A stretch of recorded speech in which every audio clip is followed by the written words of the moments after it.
This is Expressions of Music, episode 4, and we have none other than Minister Paula Smith.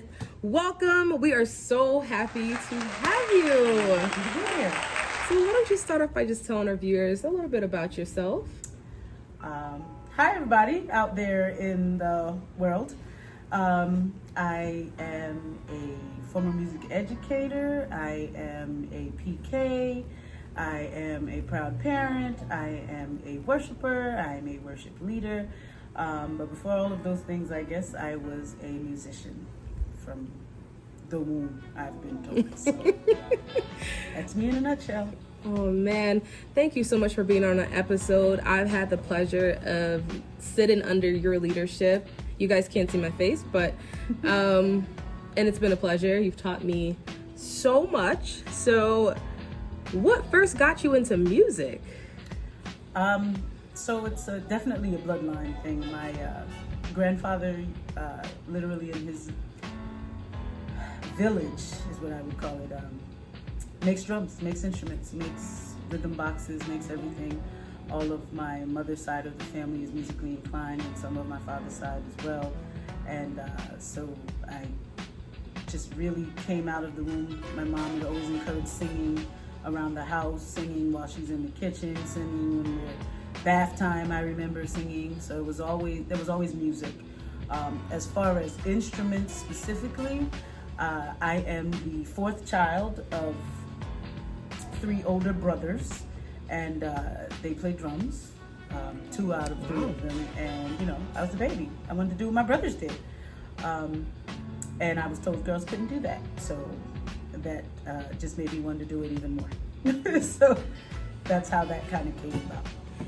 And I know you mentioned drums, but if you can just tell viewers specifically, what instruments do you play? So that's a tricky question. I am a music educator, so I have been trained to teach almost everything. But as far as playing in front of people, I dabble very little in piano, as you just saw. I'm pretty sure all of the greats out there watching this video are laughing at my root position. You're chords. amazing. But mostly my instrument, my first instrument, my instrument of worship is drums. But I can teach horn instruments, stringed instruments, and keyboard and percussion. So. Awesome. Being that music is your passion, what are some feelings or emotions you get when you're playing the drums, especially? Believe it or not, Taylor, it's very interesting that you asked that question. I recently had a conversation with someone where I was sharing how ministering on drums is a completely different expression and emotion for me than singing. I was doing some playing the other day with some good friends of mine, with Percy Hicks and Brother K-Town Basir, where we all came up, and we were taught how our gifting, how to use our gifting, our talent for ministry, and how that just changes you on the inside. And the emotion, to answer your question, is just warmth. Is that an emotion? That is. It's not an emotion. That feeling, that warm feeling inside. I would say now it's more so like fulfillment. I feel like I'm fulfilling what I'm supposed to be doing when I'm playing drums, and especially if the Spirit has taken over the service and I'm able to participate in that, and you can literally feel yourself being used while you are using your gift. It is a feeling of fulfillment. I can't think of another word for it. That you're able to be a part, especially if someone's being delivered through the song that you are ministering through. It's just a feeling I can't explain. To be a vessel of God, we talk about that all the time, to be used by God, for Him to flow through us, for the Spirit to use you. So Amen. If you can imagine your limbs being moved and used by the Holy Spirit. We laugh sometimes, Percy and I, and Brother Darius Hicks, Pastor Darius Hicks, about playing and knowing that we had no idea how we were playing what we were playing. Like, I don't know how to do that. I've never practiced that. I've never heard that.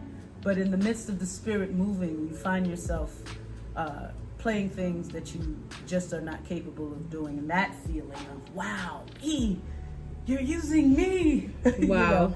So it's definitely fulfillment is the word I would use.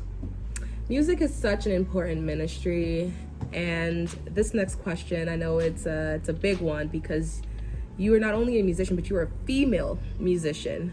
So is it hard being a female musician in an industry that's mostly dominated by men, and especially you could talk about in the church and also secularly? Yes.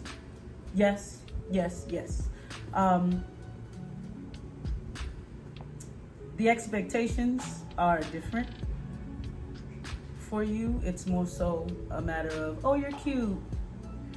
I will confess, I take great joy. I remember taking great joy in the look on the faces of people once they realize, oh, she's not cute. She's good. Like, wow. She can play. And so you find yourself in a position where you are constantly having to prove yourself.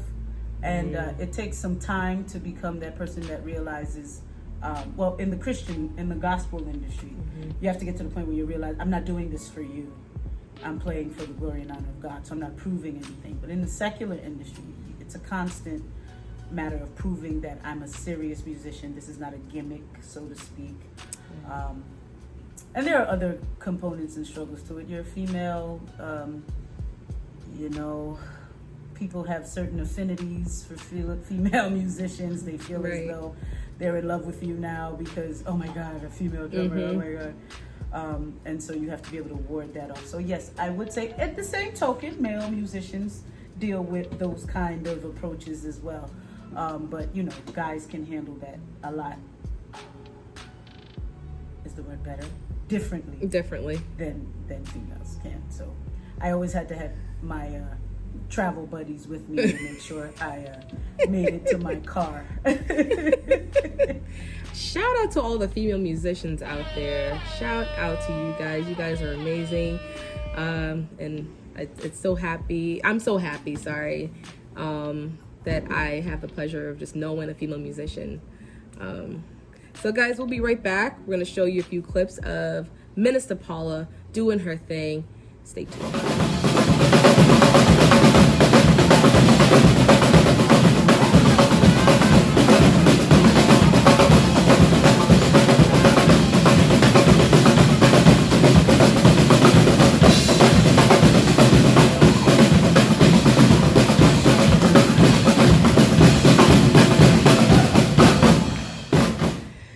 Folks, we are back and we're going to wrap this up, but I have a few questions for you, Minister Paula. Certainly.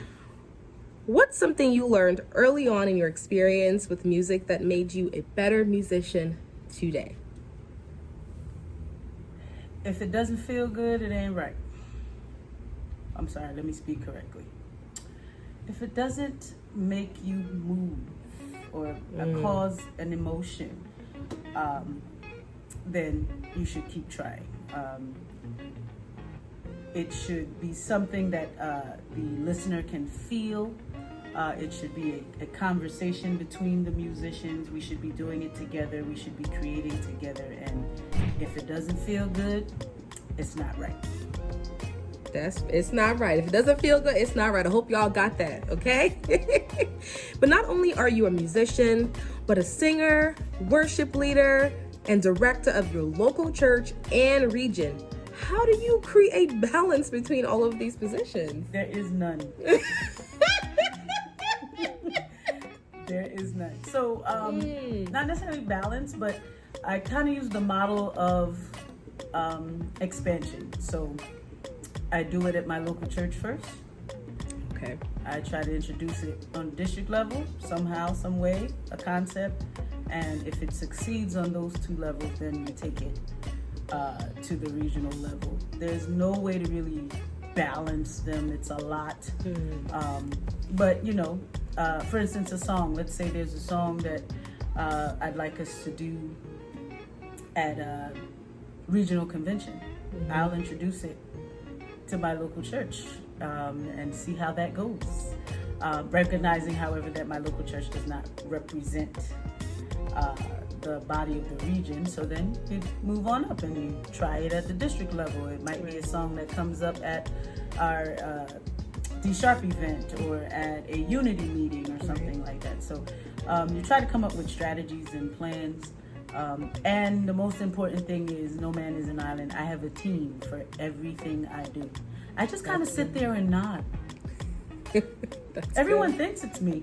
No, I just bring a team together. We talk, we put ideas out, and we come up with a great plan, of course, and under the direction of God. We incorporate His guidance always. But that's the plan. That's the strategy, the template. You are so awesome. I must say I am so happy to be under your leadership. I've learned so much from you. You just do everything. I just don't know how you do it. Lack of sleep. You do such an amazing job with shows, events. It doesn't matter what it is, and I really commend you for that. Thank you. What would you say to a young female musician trying to pursue a career in music?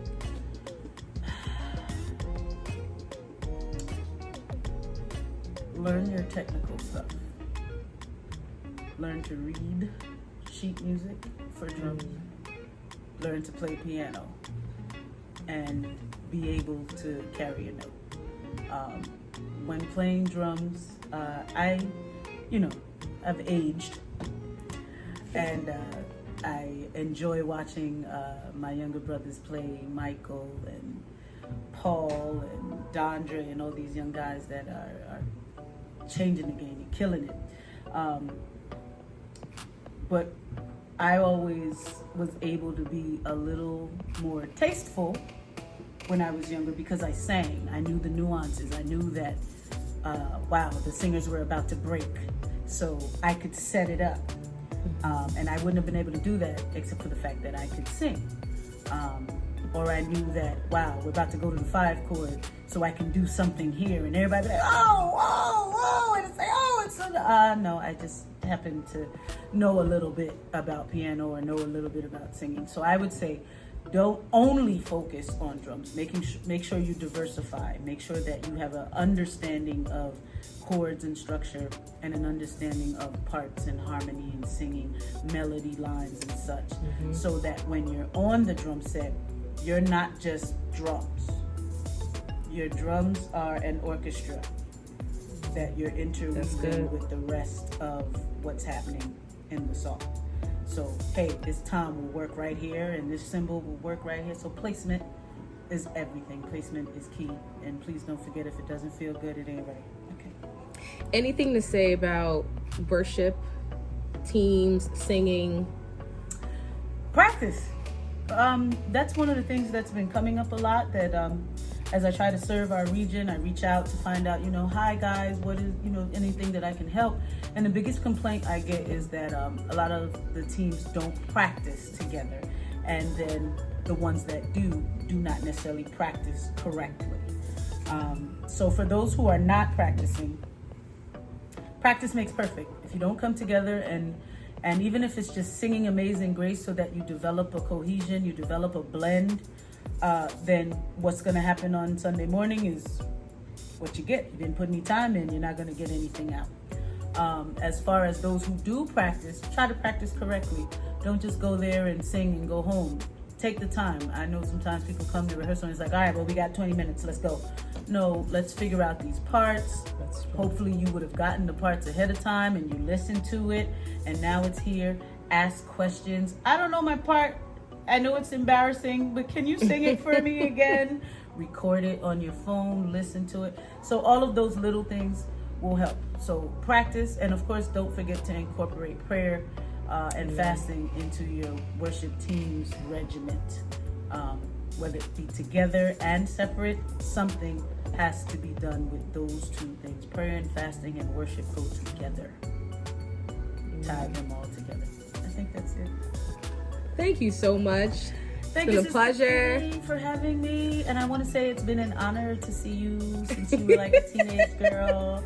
And like I don't really sing. I just Oh yes. I dance. You Yes, remember guys. that? I was so shy. She was like, I don't sing. I dance. I'm gonna dance over here.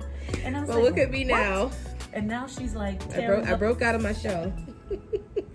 Oh man. Viewers, stay tuned for episode 5. This is Expressions of Music. Peace.